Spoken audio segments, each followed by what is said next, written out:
Hello friends, இன்றைக்கி morning routine தான் பார்க்க போகிறோம். இது இன்றைக்கி மார்னிங் எடுத்த வீடியோ. ஃபஸ்ட்டு பால் ஊற்றி வச்சுட்டேன், ரைஸ் வச்சுட்டேன் குக்கரில்.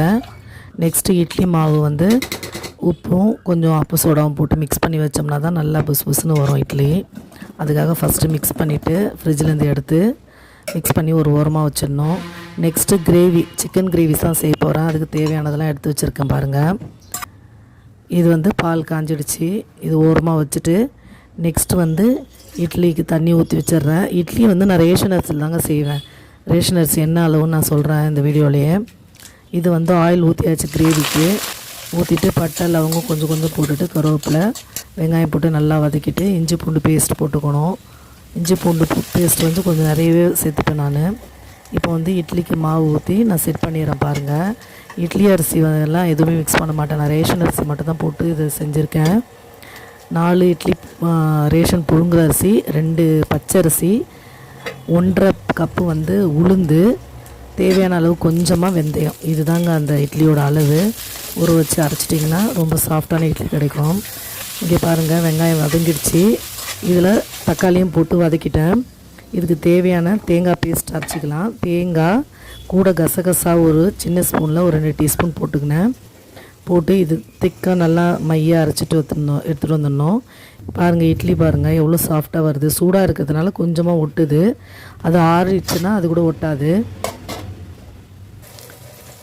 இது பாருங்கள் வதங்கிடுச்சு இந்த கிரேவிக்கு.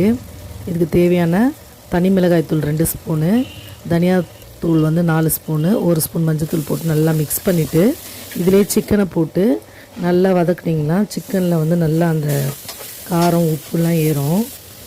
போட்டுட்டு தண்ணி ஊற்றி ஒரு கொதி விட வேண்டியது தான்.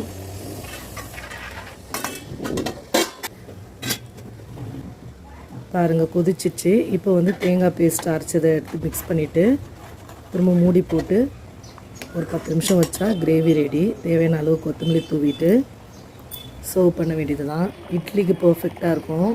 நான் இதே தான் இது மட்டும் தான் செஞ்சேன் நான் இன்றைக்கி.